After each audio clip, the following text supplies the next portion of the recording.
박찬호 감독님까지 오셨습니다. 자, 일단 감독님에게 인사하고 자리 앉을까요? 지금 여기 함께하고 있지는 않지만 다른 공간에 있는 관객분들까지 포함해서 오늘 행사 함께해 주시는 분들께 먼저 한 분씩 소개해 주시고 그리고 인사 말씀 해주시면서 시작할까요? 예, 박찬호입니다. 여기서 고맙고 또 영화 끝나고 남아서 저희 이야기를 들어주셔서 들어주려고 앉아 계셔서 고맙습니다. 25년 전 영화라서 기억이 가물가물한 부분도 많고 또 좀 왜곡된 기억도 있을 수 있지만 최선을 다해서 떠올려 보겠습니다. 자세한 이야기는 차츰 하나씩 말씀드릴게요. 네, 반갑습니다. 송강호입니다. 저희들은 영화를 이제 이번에 같이 못 보고 그 사이에 2시간 동안 저희들이 이제 오붓하게 저녁 식사를 같이 했어요. 그러니까 한 25년 만에 이렇게 만나가지고 밥을 먹는데 약간 기분이 이상한 게 저분이 예전에 저렇게 말이 많으셨나 할 정도로 정말 그 지나온 세월이 가지고 있는 뭐랄까 그리움이랄까 그죠? 그런 것들이 짧은 시간이지만 서로 이렇게 소통하고 얘기 나누는 것이 또 다른 오늘의 어떤 의미가 아닐까라는 생각이 들어가지고 오늘 참 훌륭한 기회가 아닌가, 좋은 기회가 아닌가 이런 생각을 하면서 좀 기다리고 있었습니다. 여러분 반갑습니다. 네. 정말 반갑습니다. 이게 저희들끼리도 얘기를 많이 했는데 25년이나 됐더라고요. 25년 전 영화를 관객분들을 보니까 다들 굉장히 젊은 세대들의 관객들이신 것 같은데 그 중에는 처음 이 영화를 접하시는 분들도 많았고 그래서 과연 그분들께 어떤 감상이었을까 되게 궁금하고 그래서 오늘의 주비가 되게 기대가 되고 아마 제가 알기로는 저도 사실은 오늘 처음 모여서 가족분들이 다 이렇게 오늘 같은 너무나 기념된 날이니까 오늘 다 부르셨다고 그래서 깜빡하고 저도 뒤늦게 전화를 걸어서 이제 저희 가족들도 와서 함께 감상을 한 걸로 알고 있는데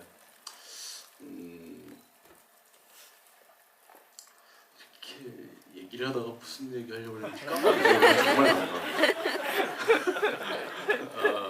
아무튼 오늘 그 GV 시간이 굉장히 알차고 또 여러분들에게 또 의미 있는 그런 시간이 됐으면 좋겠습니다.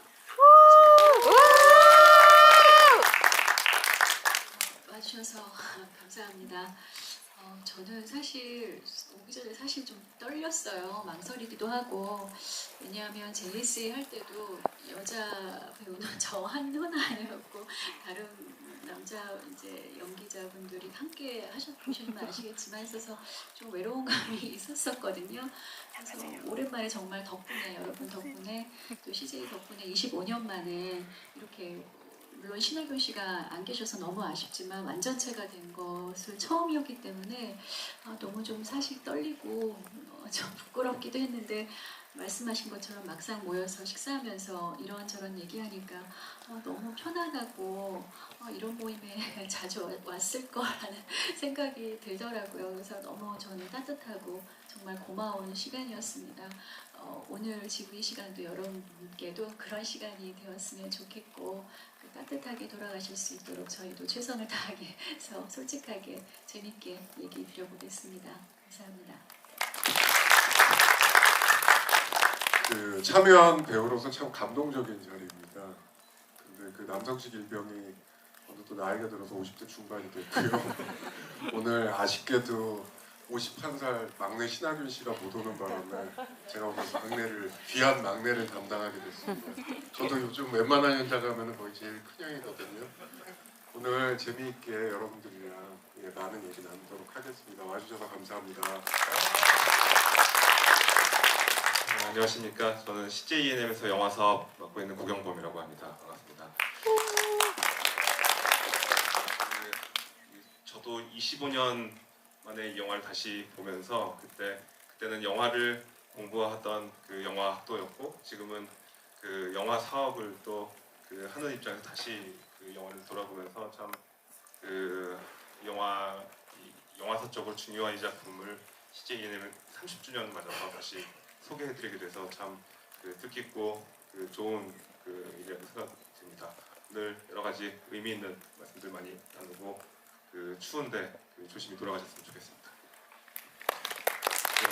지금 인사하시는 동안 다들 표정이 밝은데 제 표정만 어두웠을 거예요.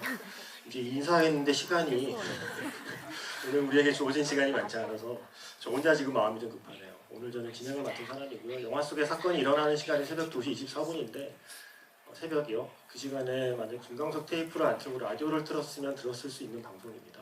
FM 영화음악이라고요. 새벽 2시에 하는 방송 만들고 있는 김세윤입니다. 반갑습니다. 저는 JSA 처음 개봉할 때 그때 영화 잡지 기자 되고 1년 딱 됐을 때였어요. 이제 수습 기자 막 떼고 다들 그때 기자하는 사람도 영화계에 있는 사람들도 다들 마음이 내 꿈은 말이야.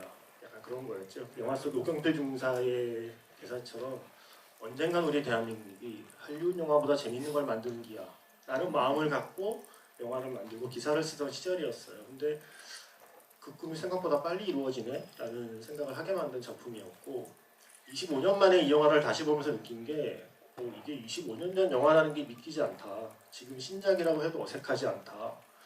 그렇게 감탄하면서 보다가 한 장면 완전히 다른 두 개의 수사 보고서예요 하면서 플로피 디스크를 펼칠 때 아 맞다. 아 25년 전 영화는 맞긴 맞구나 라는 생각을 그제서야 그게 아니었으면 아마 눈치를 못 챘을 것 같아요. 그 정도로 25년 만에 봐도 여전히 지금 맞는 것 같은 그런 어떤 패기와 활기가 있는 영화라는 걸 다시 한번 느꼈고요. 일단 오늘 이 귀한 자리를 만들어 주신 CJ에서 왜 이 자리를 만들었는지 고경범 사부장님께 얘기를 들어야 될 것 같아요. 네. 먼저 지금 CJ에서 비저너리를 매년 발표하는데 올해는 또 사람이 아닌 작품을 선정했고 그중에 JSA가 들어가 있는 그 과정에 대해서 설명 부탁드리겠습니다.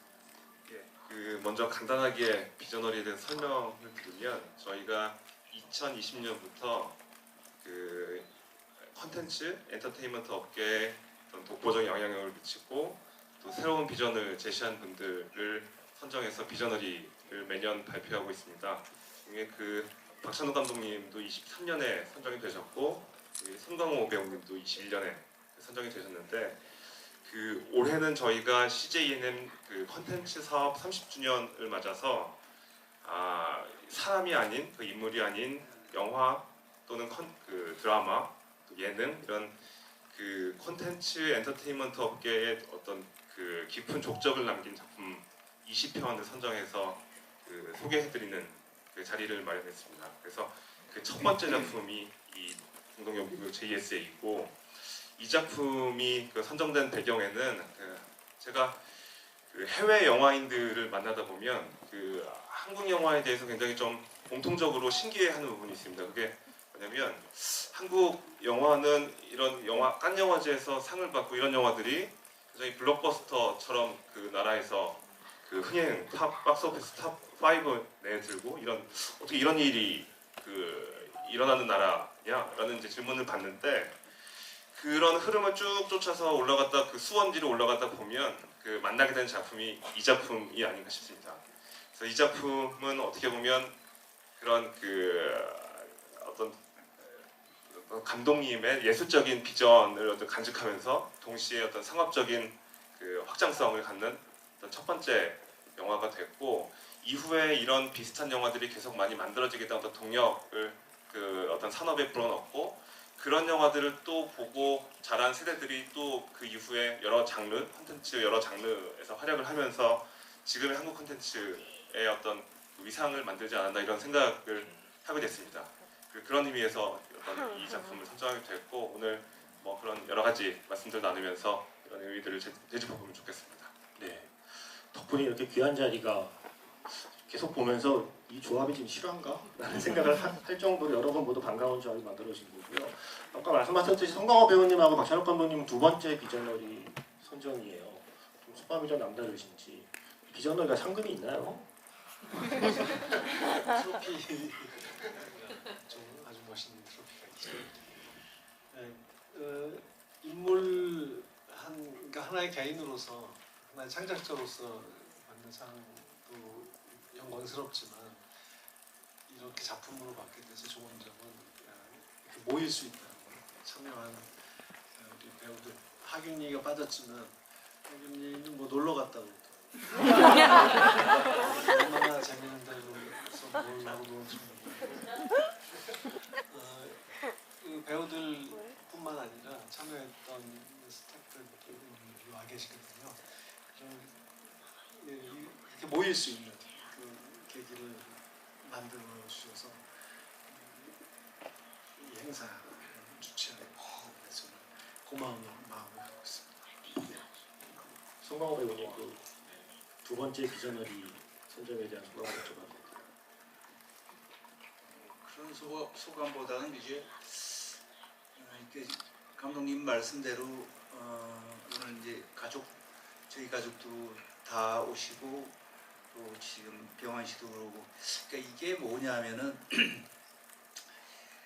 영화 한 편을 다시 모여서 본다기보다는 그런 의미도 있겠지만 사실은 이런 기회가 과연 또 올까? 그래서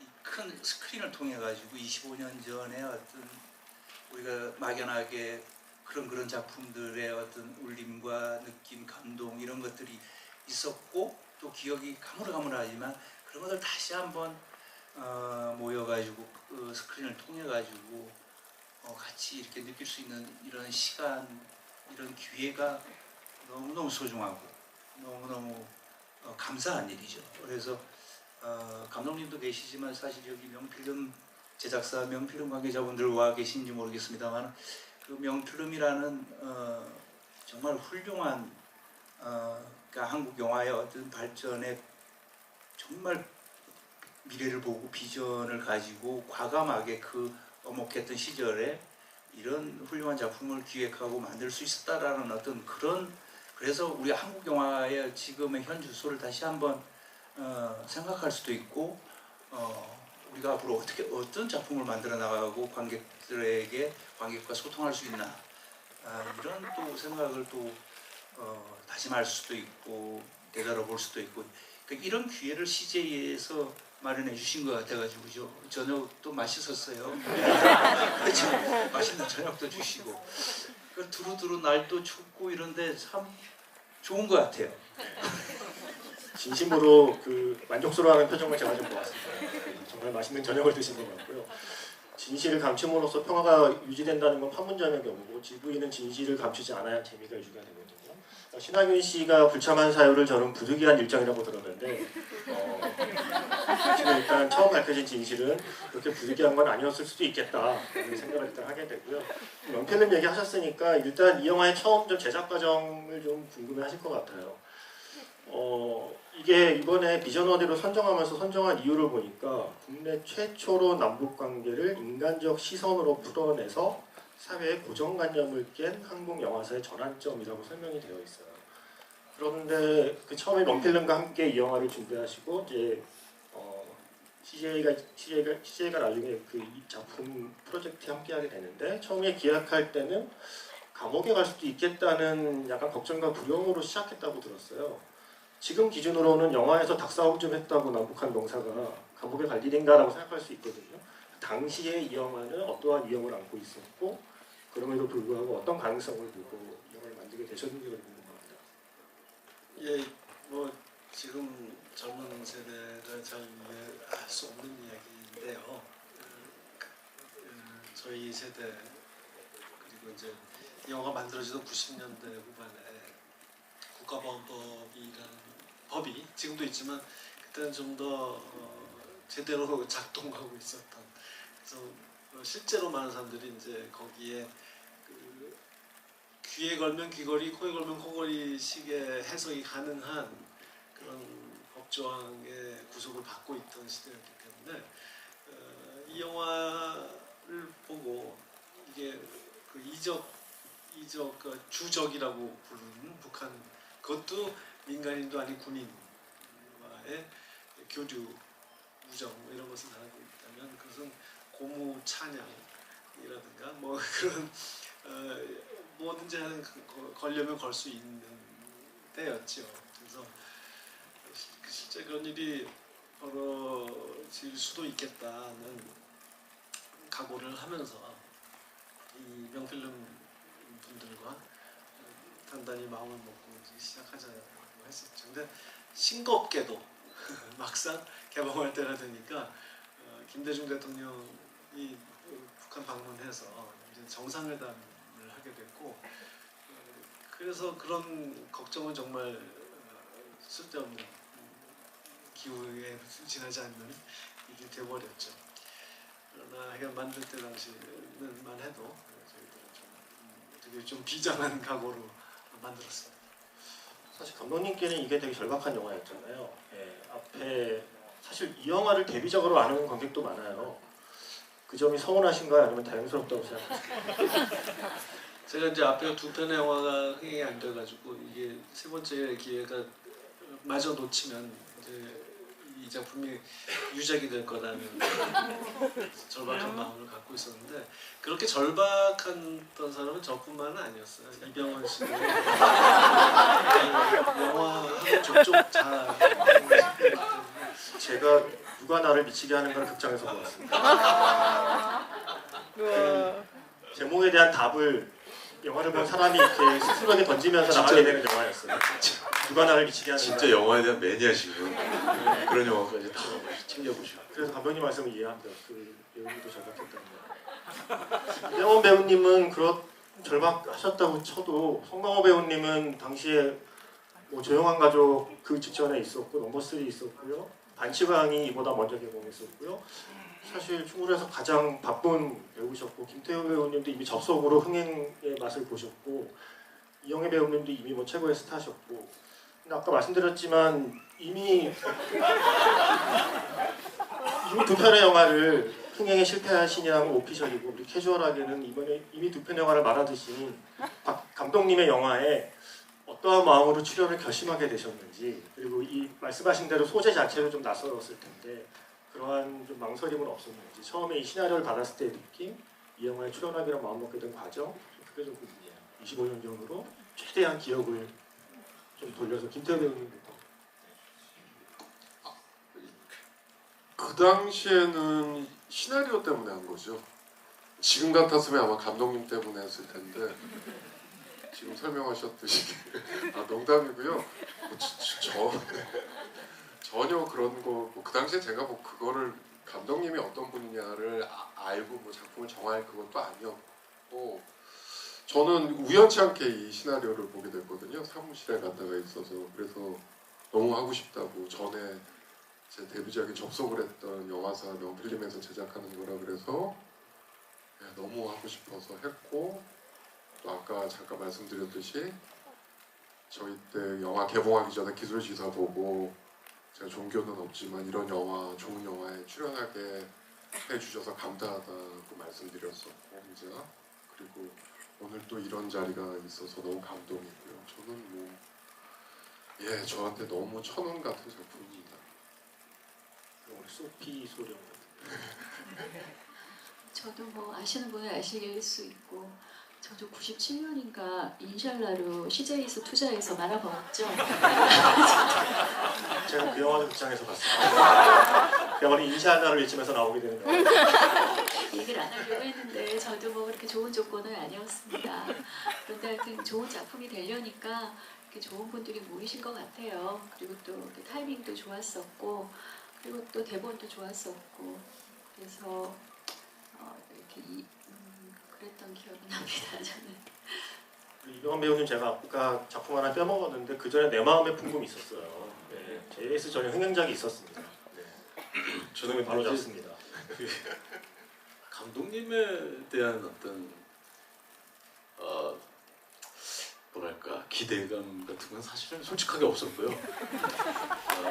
제가 그 몇 년 전에 미국의 큰 어떤 행사 그 영화인들이 모여서 그 한 해에 또 가장 큰 영화에 기여를 한 사람에게 주는 그런 어떤 공로상 같은 거를 제가 시상자로 올라가고 감독님이 수상자로 올라오신 적이 있어요. 제가 이제 거기서 짧은 스피치를 하면서 그런 얘기를 했어요.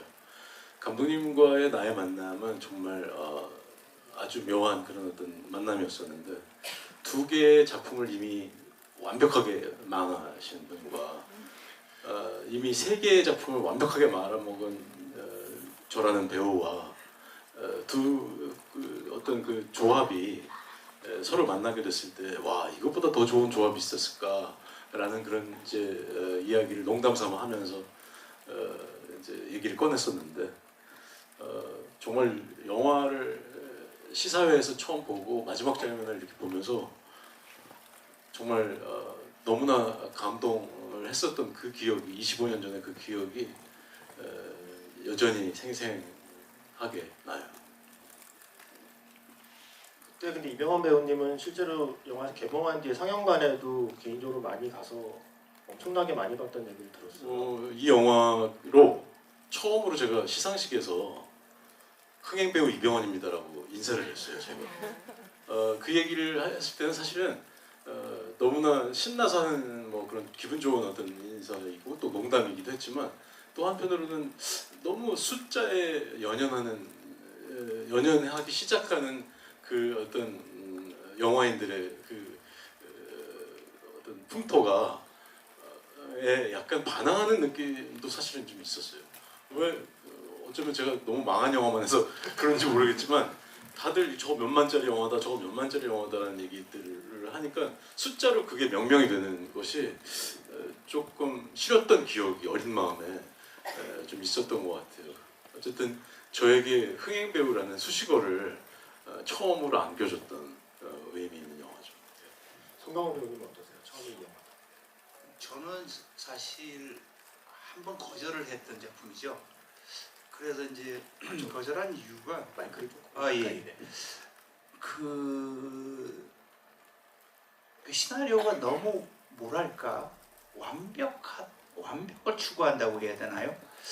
그러니까 너무 촘촘하게 그 밀도감이 너무 꽉 짜여진 구성이 너무 그때까지 볼 수 없었던 시나리오였다. 그래서 믿음이 안 가는 거죠. 그러니까 한국 영화가 이런 걸 구현할 수 있단 말인가? 아마 이렇게 써놓고 이상한 영화가 될 거야. 진짜 그때는. 그래서 더군다나 감독님은 두 편의 어떤 그런 감독님이시고 이러니까 어디에도 믿을 수가 없는 이 시나리오를 구현한단 말이야? 에이 이거는 좀 그래서 거절했던 기억이 납니다. 근데 사실 3인조라는 그 앞에 영화는 참 재밌게 봤어요. 저는 개인적으로 재밌게 봤는데 감독님한테 첫 번째 신뢰는 첫 만남이었어요. 지금은 없어진 그 옛날 명필룸의 그 사무실은 가정집이었는데 한옥 가정집 사무실이었는데 복도가 이런 좁은 복도가 있는데 제가 먼저 감독님 사무실에 와서 기다리고 있는데 그때 겨울이었어요. 그때 이렇게 딱 어떤 분이 바바리를 입고 딱 모퉁이로 돌아서 쫙 걸어오시는데 그 정말 지울 수 없는 품격이 그 기풍이 압도를 했습니다. 그 순간 믿음이 가더라고. 이게 진짜 팩트입니다. 팩트. 이 완벽한 시나리오를 잘 만들 수 있을 것 같다라는 믿음이 그때 그렇죠. 영화 사무실 복도. 그래서 또 이 얘기를 해서 죄송해요. 이게 사실 아까도 얘기했는데 3일 전에 제가 이 영화를 JS 영화를 어떤 영화 채널을 돌리다가 보게 됐어 우연히. 그래서 오늘 행사도 있고 이래서 처음부터 끝까지 다 봤는데 이게 한 20년 만에 본 것 같아요. 25년 전에 개봉을 하고 한 5년간은 TV에서 많이 했으니까 자주 봤는데 뚝 끊기고 20년 만에 보게 된 거죠. 그래서 오늘 행사도 있고 이러니까 처음부터 운 좋게도 처음부터 보게 된 거죠. 보고 나서 두 가지의 느낌이 있었는데 첫 번째는 저도 이병헌 씨가 부럽지 않는 시절이 있었고 정말 제가 봐도 너무 잘생기고 너무 멋있고 그러면서 두 번째는 정말 그 박찬욱 감독님의 뭐 지금까지 숱한 정말 명작품, 주옥 같은 작품들의 공통점이죠. 꿰뚫고 있는 공통점이 정말 여러 장점이 많지만 정말 지울래야 지울 수 없는 작품의 깊이 그리고 기품이 있는데 그 기품을 지울래야 지울 수가 없다. 그래서 정말 어쩔 수가 없다. 심지어 본인도 신작 제목을 나의 기품은 어쩔 수가 없다라고. 아까는 재밌었는데 그죠? 두 번째 하다 보니까 좀 힘이 좀 되긴 했는데 이러면 어쩔 수가 없어서 감독님하고 태우기 결심을 할 수 없다. 그래서 그때 그 기품을 보고 기품을 느끼면서 이분은 정말 두 작품이 운이 없어서 그렇지 정말 잘해낼 수 있을 거야 이러면서 이렇게 했던 기억이 나요.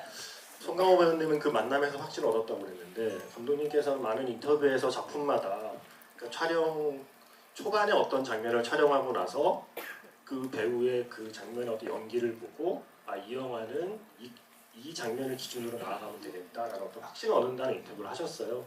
박쥐에서는 상현이 처음에 환자의 손가락을 핥는 장면이라거나 올드보이에서는 오대수가 이제 처음 거리를 걸어가다 뒤돌아보는 장면이라던가 어떤 임팩트 있는 순간을 말씀하셨거든요. 혹시 JSA를 처음 촬영 시작하시면서 이 순간이 어쩌면 이 영화에 대한 확신을 좀 심어준 순간이었다 하는 혹시 그런 게 있었는지 그와 더불어서 함께 작업했던 그 배우들의 출연 장면 중에서 감독님이 개인적으로 특히 좀 좋아하는 장면이나 어떤 그 배우의 동작이나 표정 같은 게 좀 기억나는 게 있는지 궁금해서요. 제가 좋아하는 장면은 뭐 당연히 그 이제 클라이맥스라고 할 수 있는 북초소에서 막 서로 총 쏘고 뭐 그런 장면 제일 오래 찍었고 제일 영화에 중요하고 심지어 뭐 보충 촬영도 따로 더 하고 그래서 당연히 그런데 그래도 제일 좋아하는 또 다른 장면은 그 회담장에서 그 둘이 만나 그러니까 소피 경혜 씨가 이제 신문을 하는 대지 신문을 하는 그 장면에서의 연기와 그리고 그 팽팽한 긴장과 편집의 리듬 이런 것들 좋아하고 그리고 이제 그 말씀하신 그런 이제 이 영화가 이제 이런 방향으로 가면 되겠다라는 그런 확신은 초반에 있어야 맞잖아요. 촬영 초반에. 너무 늦게 오면 곤란하죠. 그거는 그 남북한 병사들이 눈밭에서 우연히 그 정찰하다가 우연히 만나서 담배 나눠 피우고 하는 그런 그 장면이었습니다. 그래서 아주 참 초반이었는데 그때 이 네 병사들이 서로 이제 주변 사람들한테 들키지 않으면 자기들끼리만 교감하는. 네, 그러다 초코파이로 바꿨다는 아니에요. 얘기를 초코파이였던 들었어요. 것 같은데 처음부터. 네. 그래요? 근데 예전 인터뷰 보면 그래요? 박찬욱 감독은 막동산을 고집하였으나 그럼 자문을 맡은 탈북자께서 초코파이로 예예. 그럼 그게 맞겠네. 그래서 저는 계속 영화 보면서 초코파이로 바꾸길 얼마나 잘했는가. 맞아요. 근데 그때 협찬을 받으려고 했는데 그 네. 제조사에서 이 영화가 뭐 정책 뭐를 그 초코파이는 영화에 그 PPL 그런 거 없어도 그냥 워낙 잘 팔리는 제품이라 굳이 협찬 필요 없다고 거절했던 그 기억은 나네요. 그 아까 감독님이 좋아하는 건 말씀하셨는데 배우분들도 혹시 뭐 본인의 장면이든 아니면 그냥 영화 속의 다른 장면이든 개인적으로 특히 좀 좋아하는 장면들이 남아 있나요? 뭐 촬영할 때의 기억이든 아니면 다 완성된 영화를 봤을 때의 기억이 짧게 할게요. 네, 저부터. 지금 방금 말씀하셨는데 저도 이제 오늘 좀 불편하지만 이 코트를 입은 게 그 눈밭에 그 강원도 횡성이죠, 그죠? 그 장면이 그렇게 좋아요. 그래서 조금 비슷한 코트를 한번 입고 나오고 싶어가지고 그 장면이 참 좋았던 것 같습니다. 저는 뭐 아무래도 그 처음 남한 병사와 북한 병사가 우연히 마주치게 되는 그 장면, 갈대밭에서의 그 살려주세요 장면이 가장 그 시나리오 읽을 때도 가장 많이 웃었던 장면이고 촬영할 때도 굉장히 그래서 즐겁게 촬영했던 것 같아요. 많은 분들이 제일 공감하시겠지만 그래도 저한테는 그냥 마지막 장면이 오래도록 그 음악과 함께 뇌리에 남는 것 같아요. 마지막 장면이라는 건 그 네. 사진이 있는 그렇죠. 엔딩 말씀하시는 예. 거죠. 네. 김태우 네, 저도 이 마지막 장면이랑 신하균 씨가 나오는 장면. 네, 저 이 마지막 장면 제일 기억에 많이 나요. 근데 이 마지막 엔딩이 지금의 엔딩이 아니었을 수도 있다라는 얘기를 들었어요. 원래 그러니까 이수혁 병장이 죽지 않고 살아서 몇 년 뒤에 제3국에서 오경필 중사와 다시 마주치는 결말을 감독님은 조금 더 선호하셨었는데 지금의 엔딩으로 어쨌든 완성이 됐다는 얘기를 들었거든요. 만나는 건 아니고요. 만나러 가는 기내에서 끝난다는 걸 상당히 제가 고집을 부렸었죠. 세월이 흐르고 이제 머리도 기르고 이제 민간인이 된 이수혁이 비행기를 타고 파리로 간다. 그 옆에 앉은 프랑스 승객이 뭐 어디 가느냐 이렇게 말을 거는데 친구 만나러 아프리카에 어느 나라에 간다. 그래서 이제 그게 이제 오경필을 만나는 거죠. 그래서 그 옆에 있는 그 프랑스 승객이 정말 기분 좋겠다라고 하니까 이제 이수혁이 창밖을 보면서 좋지요 라고 이렇게 흐뭇하게 웃는 데서 영화가 끝난다. 이렇게 좀 희망을 보면서 끝내고 싶은 마음이 있었어요. 그 엔딩에 대해서는 지금도 혹시 미련이 있으신 건가요? 아니면 지금처럼 하기를 잘했다고 마음을 바꾸셨나요? 그건 뭐 장단점이 있는 것 같아요. 이건 이것대로 저건 저것대로. 감독님이 말씀하신 버전의 엔딩에 대해서 배우분들은 혹시 들으신 적이 있나요? 예, 들었죠. 그래서 그때 극렬하게 반대를 망합니다, 감독님. 뭐 이게 농반 진반으로 그래서 사실은 정말 되게 지금 세월이 지나니까 25년이라는 25년의 그러니까 물리적인 시간을 떠나가지고 한국 영화의 발전이나 성숙도를 생각해 보면은 지금 이 시대에 어울릴 법한 그 정도로 앞서가 있는 엔딩이었죠. 근데 그래서 한편으로는 그런 말씀을 들으면서도 한편으로는 진짜 너무 세련되고 너무 고급스러운 엔딩이 됐. 근데 지금 영화의 엔딩이 너무 멋있게 나와가지고 멋있다라는 표현보다는 너무 울림이 이게 지금 나와가지고 그게 싹 잊혀지는 것 같아요. 그 엔딩에 따라서 지금 생사가 바뀐 게 이수혁 병장이에요. 예, 이 엔딩이었다면은 살아있을 수 있었거든요. 그래서 맞죠. 배우님의 생각은 어떠신가요? 저 지금 말씀을 듣고선 맞다 그때 또 다른 엔딩이 있었지라는 생각이 났어요. 근데 저는 그 엔딩도 굉장히 나름 좋은 엔딩이라고 생각해요. 그러니까 만약에 그 지금처럼 그 사진의 엔딩이 살 수만 있다면 그런 전제하에 그 엔딩도 굉장히 좋은 엔딩이라고 생각해요. 지금 사진 속의 엔딩은 정말 두 개 다 그렇죠. 둘 다 가져갈 수 있다면 그 엔딩 또한 저는 굉장히 좋은 엔딩이라고 생각해요. 비행기 안에서 사진을 꺼내본다. 이럴 수 있잖아요. 근데 생각해보니까 소피로 끝나는 엔딩도 있었어요. 아 그래요? 아버지가 살아 계시다. 그래서 무슨 그 요양원 같은데 그래서 소피가 이 사건을 다 해결하고 스톡홀름으로 돌아가서 그 제 3국행을 선택했던 전쟁 포로였던 그 아버지가 의식이 없는 상태인데 그 아버지한테 가서 그 손톱을 깎아준다. 그러면서 끝나는 것도 있었어요. 지금의 엔딩이 아까 엔딩이 제일 마음에 든다고 하셨던 이영애 배우님께서는 그래도 어쨌든 지금 본인의 이야기로 끝나는 엔딩이 만약에 선택이 될 수 있다면 어느 쪽을 선택하시겠나요? 마음 바꾸시겠습니까? 아, 저도 그 얘기 들었었어요. 지금 너무 오래전이어서 저도 막 가물가물한데 말씀하시니까 다 생각이 나네요. 그런데도 이게 아주 최선의 선택이었다. 저는 그렇게 생각이 들어요. 예. 그래서 지금 인터넷에 자료를 찾아보면 이렇게 나와요. 박찬욱 감독이 고집을 꺾은 덕분에 한국 영화 역사상 최고의 엔딩이 탄생했다. 라는 문서로 인터넷에 아예 확실하게 결론을 내려놓고 있고요.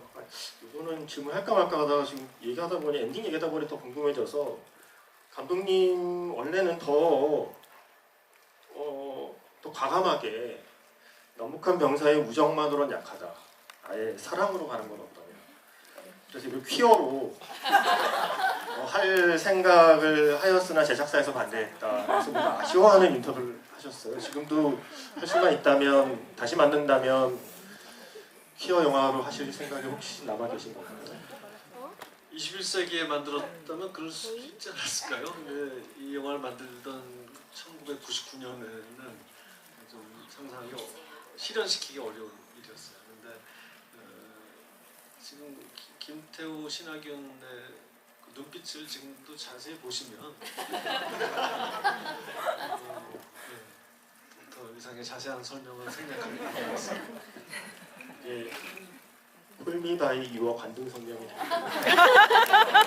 했군요. 그 복숭아 대신 여기까지 하겠습니다. 대신 초코파인도 아닌 것 같고 시간이 많지 않아서 일단 감독님께서 예전에 JSA는 정말 죽느냐 사느냐의 기로에서 나를 살려준 영화고 올드보이는 이미 잘 살고 있는데 조금 나은 집으로 이사간 정도라고 말씀을 하셨어요. 그러니까 그 정도로 JSA가 올드보이보다도 더 내 감독 인생에서 중요한 전환점이라는 말씀을 하셨거든요.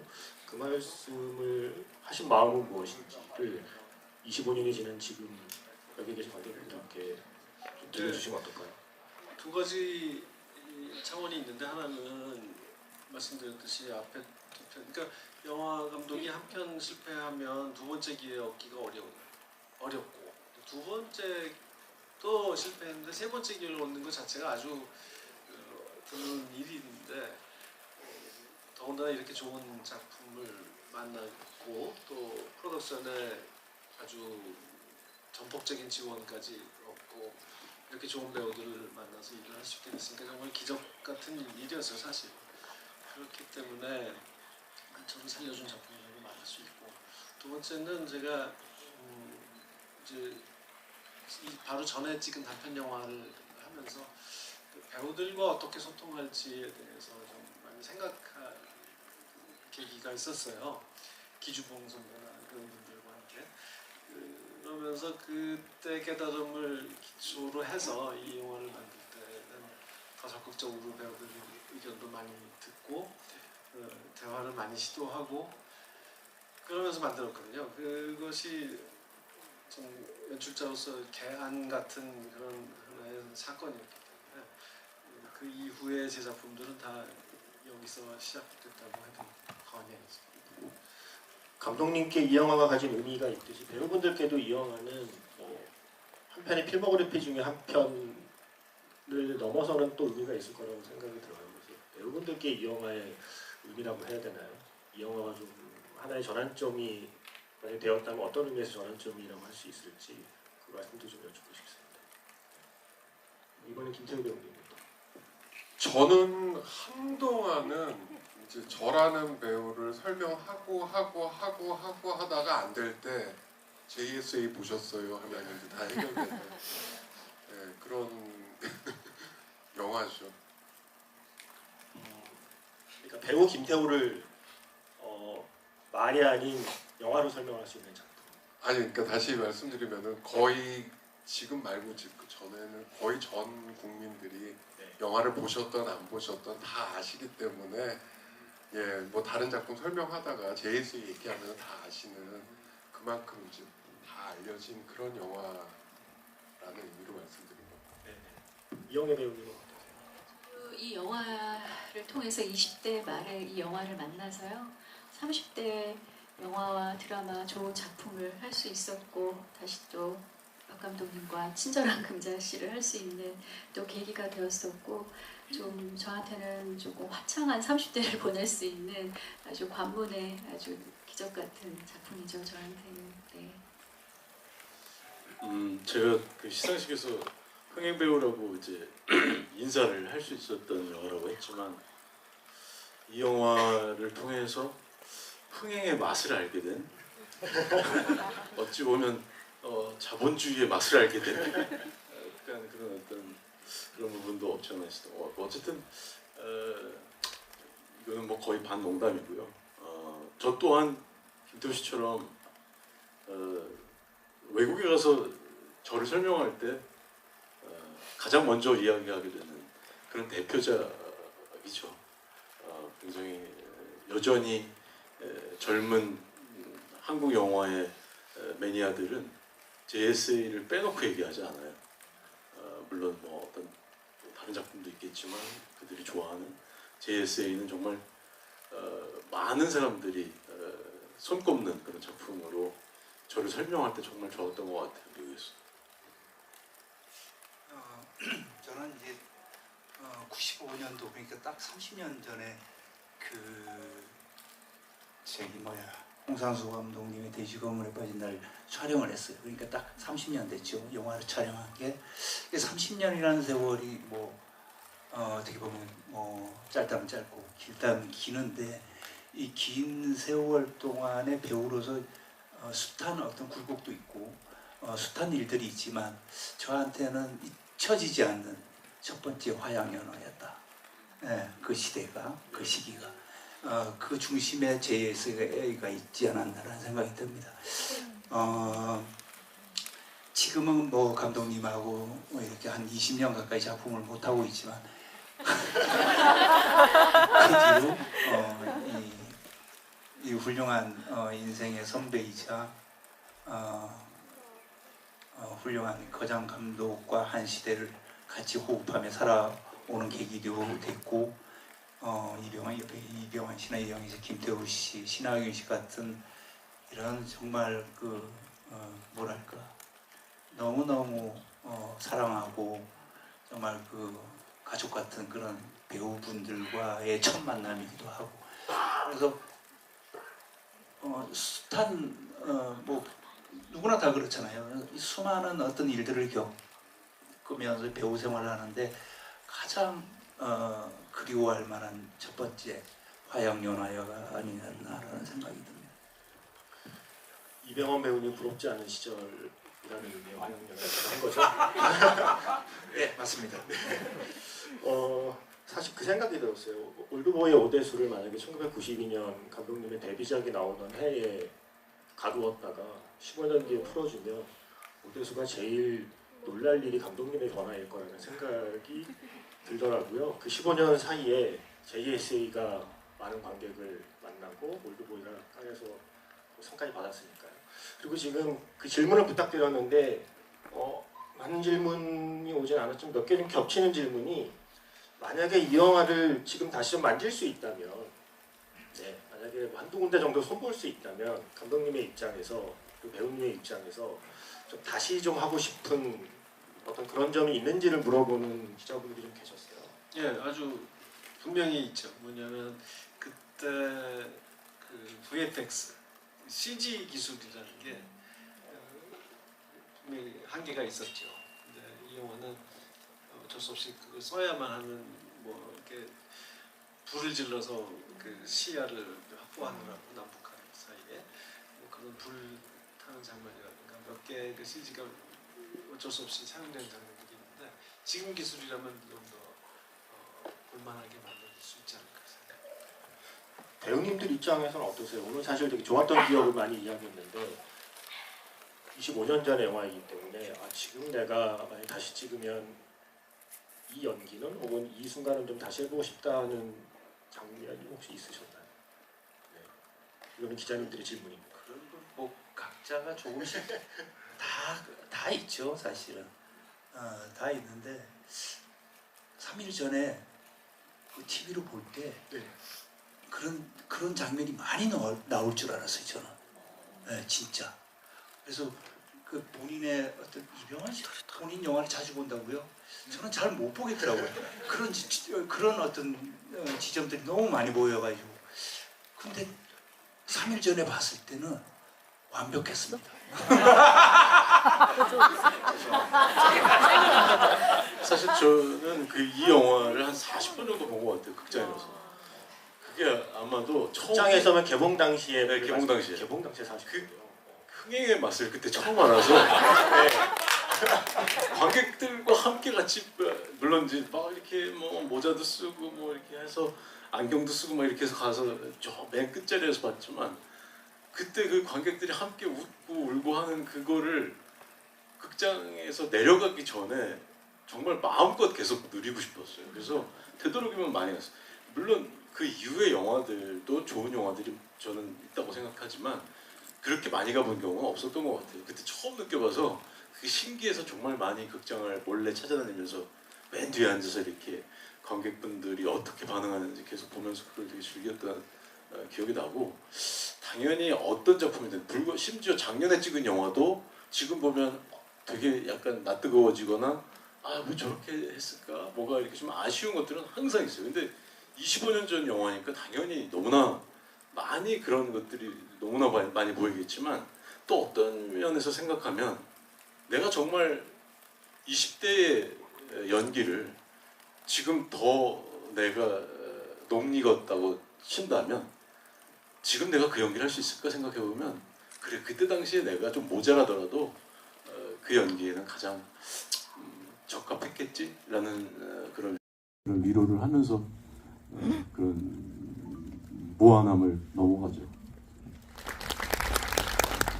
저는 어쩔 수가 없다라는 새 작품으로 감독님과 오래간만에 이제 만나서 또 작업을 하고 불과 얼마 전에 이제 그 촬영이 끝나고 했는데